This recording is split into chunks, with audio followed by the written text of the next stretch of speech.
Hello, everybody, and I have a real treat for us today. Jill Davenport is joining us, and Jill is going to share a bit about her journey in life and how she decided to journey to where she is today. Jill, thank you so much, and welcome to the Mindset Alchemy podcast. I'm so happy to have you here eventually. Thank you so much. I'm so glad to be here, like for real this time. People, I'll share with you quickly. I invited Jill a few months ago, and because we had such an incredible one-on-one, I was convinced I'd had Jill on the podcast. And when we met up the other day, Jill very sweetly said to me, Janine, we haven't done it yet. Jill, would you like to introduce yourself and share with our wonderful audience who you are, what you do, and how you got here? Yes, not on the podcast, how you got where you are. Yes, thank you. So hello, everyone. I am a confidence coach and a Reiki master. And I help women to stop putting up with what isn't working and to step into their power, go after what they want, speak up, and take really good care of themselves while they're doing it, because that's important. And yes, for sure. Not just push through and, burn out and I'll, rest when I'm dead kind of thing. We don't do that here because it doesn't really work. Having nearly had a nervous breakdown, I absolutely resonate with that.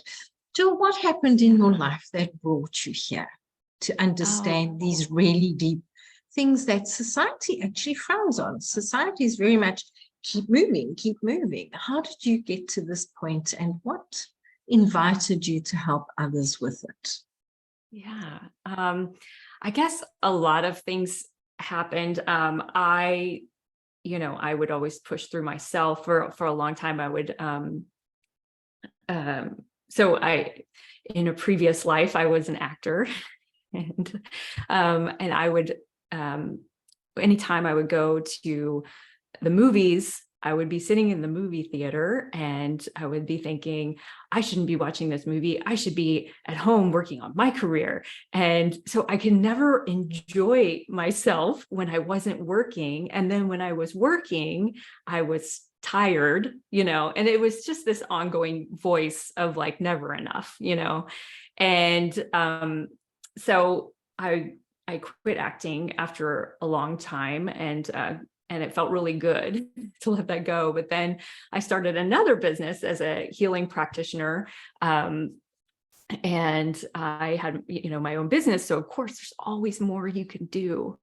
It's like, it's like, I could be doing this, I could be doing that. It's like never ending. And so I realized, this is a pattern. I've now chosen another career that has allowed me to do the same thing. So like, it's me. Okay. Yes, we become human doings rather than human beings. Yes, totally. What happened after you realized, ding, ding, ding, I'm the common factor? So I had to I decided to set boundaries for myself. And that also showed up like in my business, boundaries with clients and boundaries with my time and with, money and, taking on, letting people take advantage of my time.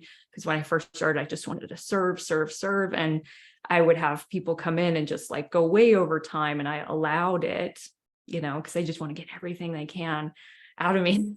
And I was just worn out. And so I started I realized, okay, I have to create energetic boundaries, time boundaries, and tell people,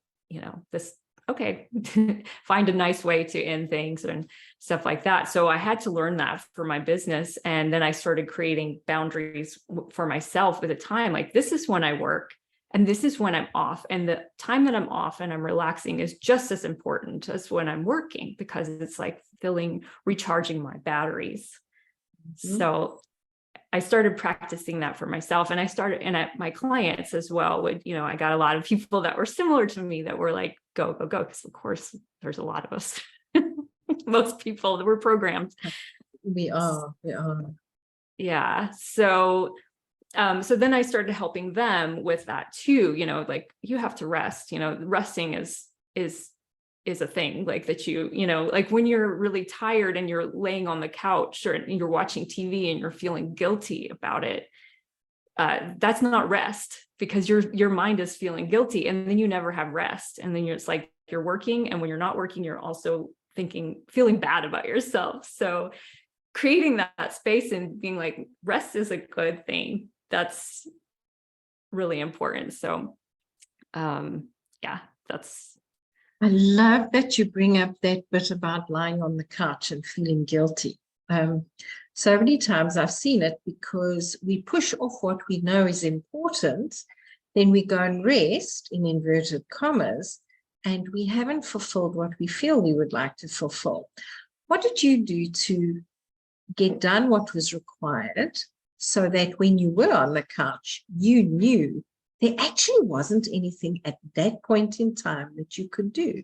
How did you work with that? Yes, boundaries are important, and sometimes we have to take active steps as well. Did you put anything else in place?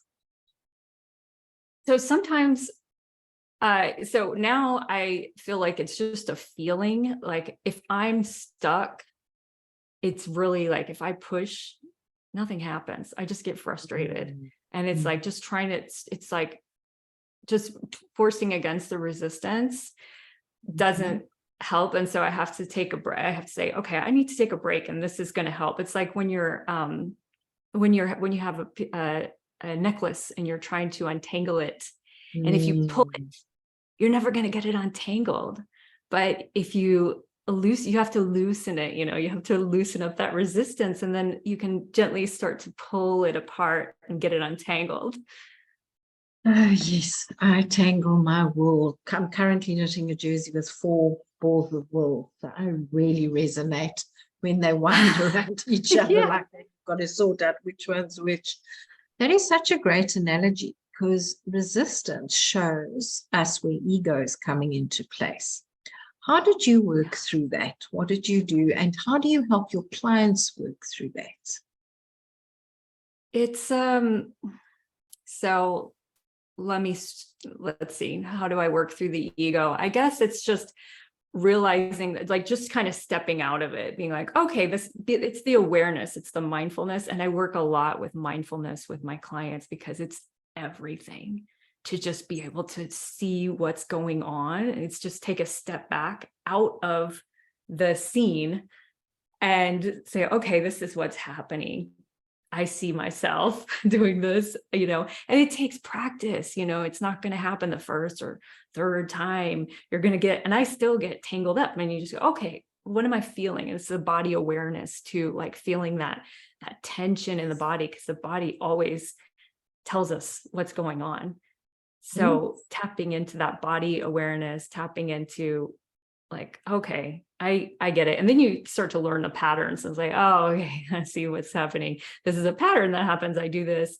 And so you can pull out and go, okay, I'm going to take a break. I'm going to step out. It's like when you go and do a walk, or you go into a meditation, but if you're in high energy, then it's better to go take a walk and move your body and get that energy out. And then to meditate and just kind of like ground, so that you can just get more clarity and feel more calm. And it's so hard to do sometimes when you're like trying to get something done. I'm sure you found that when you stand up, turn around 3 times and sit back down, all of a sudden the answers come flowing. Have you ever had that experience where you come back from your walk and the answers are there, like quick. I can't click my hand here, but they just like, why didn't I? What is the reason I didn't do this an hour ago? I would be finished already. Yes, the walk. I thought you meant literally if you get up and turn around 3 no, times. no, I haven't tried that. No, I was like, oh, that's quick. I have done that before. My friend said you just unwind. I said, how do I do that? She said, stand up, turn around 3 times, and you literally unwind. I said, is there any specific way? She says, I don't care. Just turn around. Tell yourself you're unwinding from being stuck, and sit down. And it's amazing. I don't do it too often because I prefer walking. But it did work the times I've used it. I'm going to try that. That Let us know. that sounds good. But yeah, a walk is always good, or doing's just moving around. Yeah. And it's like, oh, okay. It's like, do you want to sit here and, because really, I find it often takes the same amount of time to sit Yes. here and be frustrated than it Mm. does, as it does to go for a walk and come back and feel good. Then you get the answers and then you get the clarity. And it's like so much more enjoyable. And like, isn't that what we really want in life? Just enjoyment.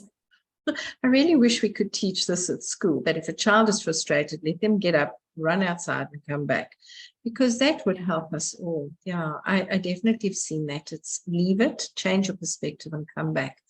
Where have you changed your perspective in life and it's helped you to expand, to create more and to grow, apart from going for that walk when frustrated? Yeah. Where have I expanded? Sorry, can you ask me that And again? where have you shifted your perspective around the way you see things, the way you do things, and this has helped you to grow in a much more aligned way?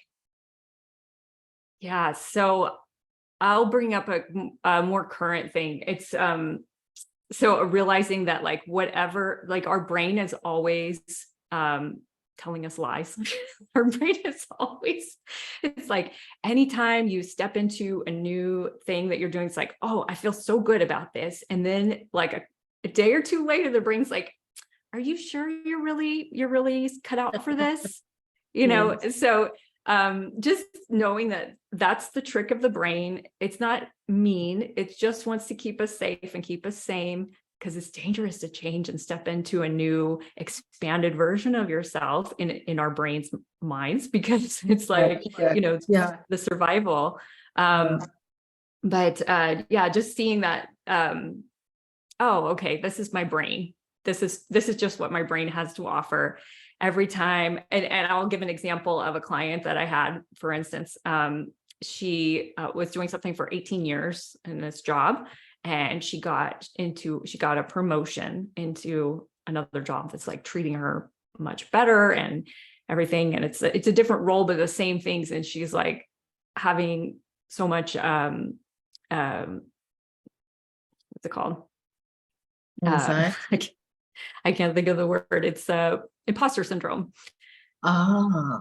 And it's like, you've been doing this for 18 years, the same thing. You're just stepping into a new role. And it's like, our brain will always offer us like, oh, I don't know if you're cut out for this. I don't know, So just seeing that and just acknowledging that that's what happens, it's, being able to see it is one thing. And then, coaching myself or coaching others, having a coach, having someone to bounce it off of and go, okay, well, actually you have this, and this, and, whatever, just questioning, calling out the things that our brains tell us has been, it's life-changing, really, but it always comes up no matter where you are, no matter, it's every time you step into a new level, or even if you're not, it's like, it never goes away, but the awareness helps to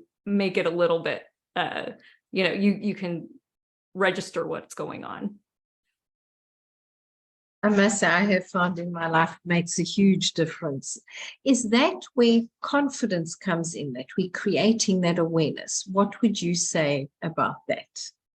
Yes, I would say that is, and my version of confidence is different than someone else's version of confidence and someone else's. And I think as a, I don't know, as we're, in the US anyway, but probably around the world, the version of confidence that we think of the most is like outgoing, loud, very, I can do anything or whatever, very like power.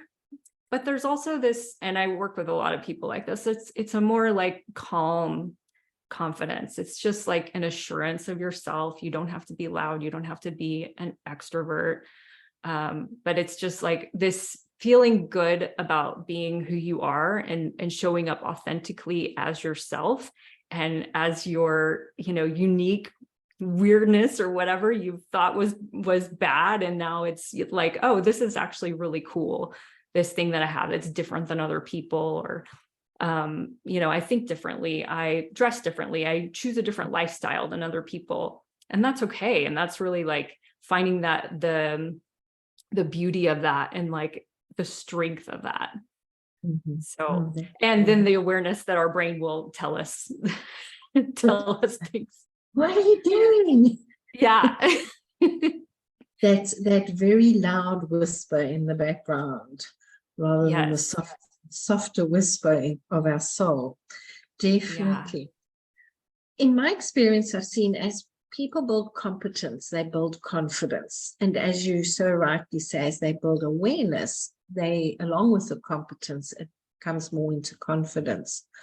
Where has this been a defining factor in your life and the way you work with your clients? The competence with the confidence. I would say, do you mean like in regards to my clients?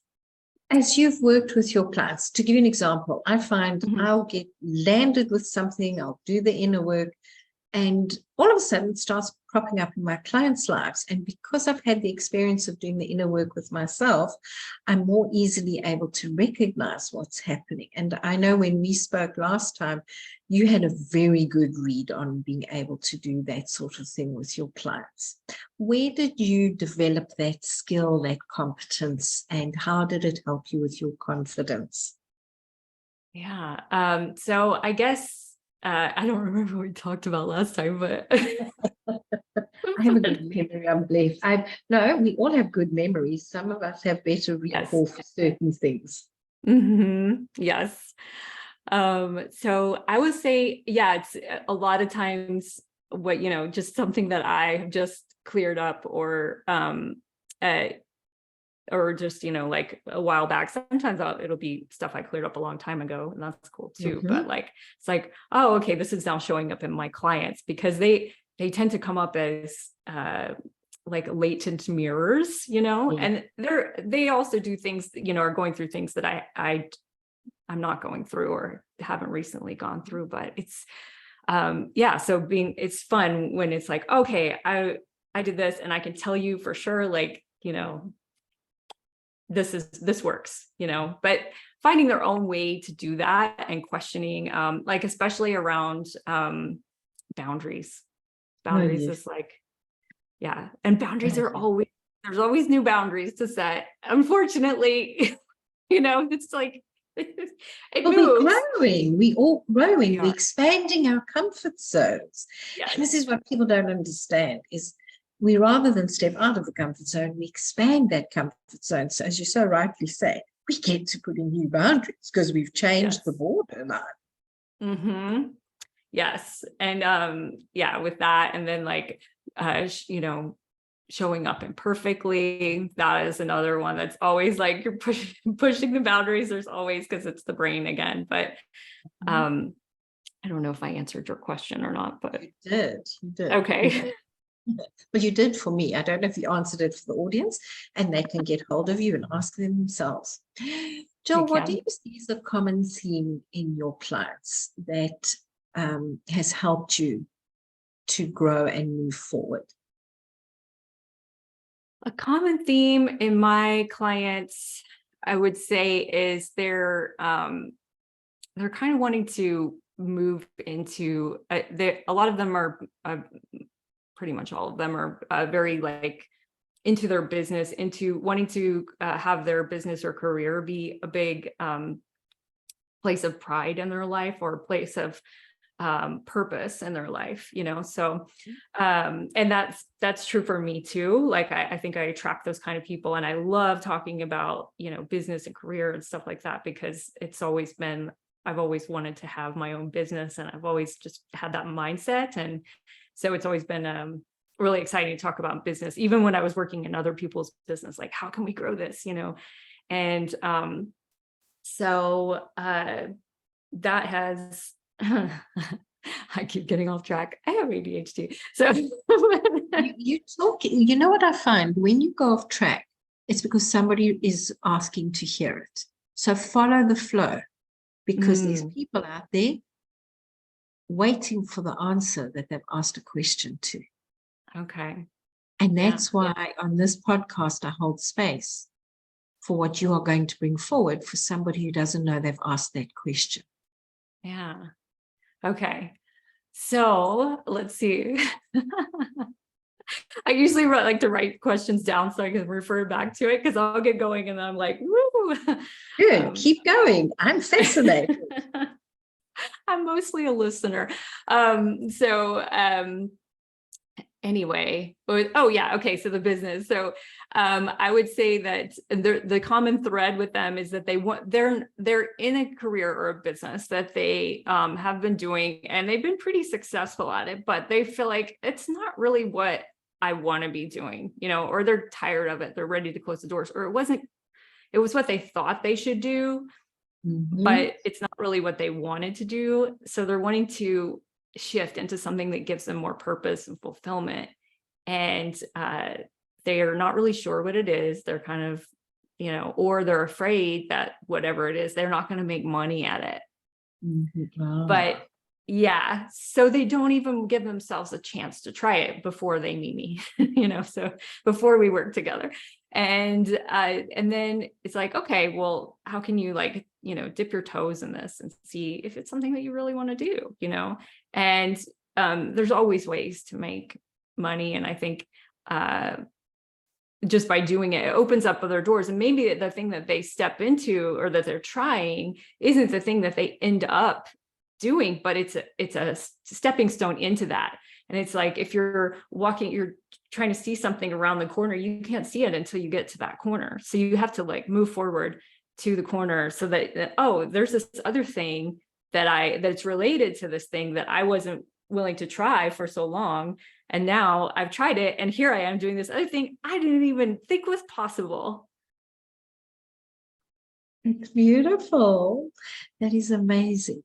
I can think of about 10 different people that I'm going to send this to right now.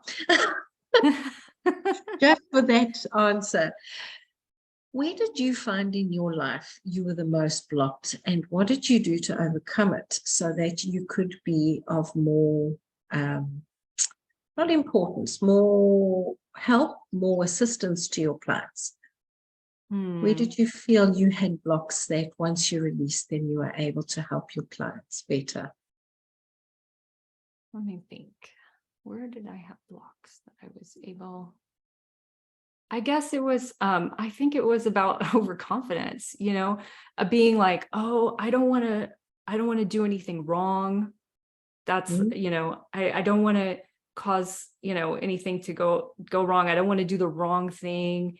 So I'm very cautious and I'm not showing up fully, and I'm not showing up confidently, just like, okay, we can do this. Because, and I was thinking about it the other day. It's like when I had an experience with someone, I don't remember what it was. It was like a customer service thing or something. And they were just like, okay, well, they just didn't have any confidence with what they were saying. And I was like, well, I was thinking about it. It's like, sometimes you can get it wrong when you're not confident, and sometimes you can get it wrong when you're confident.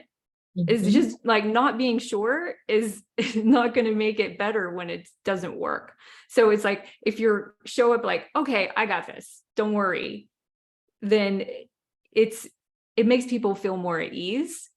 The risk of getting it wrong is the same, in most cases. And it's like, and it also changes your energy when you show up like, I got this. You come up, you're more resourceful. You come up with more answers, just things come to you, and the other people feel like, okay, she's got it, I got it. Like, I don't have to worry about her, I don't have to worry about the person that's helping me. I can, worry about myself. We're in this together or whatever. So I think when I first started my practice, for many things, like for when I was doing body work and Reiki in person, and then with coaching, it's like, just the worrying about, am I going to do this right? It just took away from the work. And then when I was like, okay, I got this, I got you, we're going to figure this out, it just changed everything. And I think just bringing that not that I know everything, but that I'm resourceful and I can figure it out, and don't worry about it. We got this, So I think That that is changed. beautiful. Have you ever been in a situation where you genuinely don't know the answer, and all of a sudden it just pops in and you go like, oh, where did that come from? Have you ever had that Yes. experience? Yeah. Thank goodness for our seventh sense of inner knowing. I so Yeah. resonate with what you are saying. Jill, if you could share just one thing with our audience around mindset and about heart work, what would that be? Mindset and hard work. Gosh. It's everything. It's everything. I think it's really it's connected, and that mindset, hard Where did work. it help you?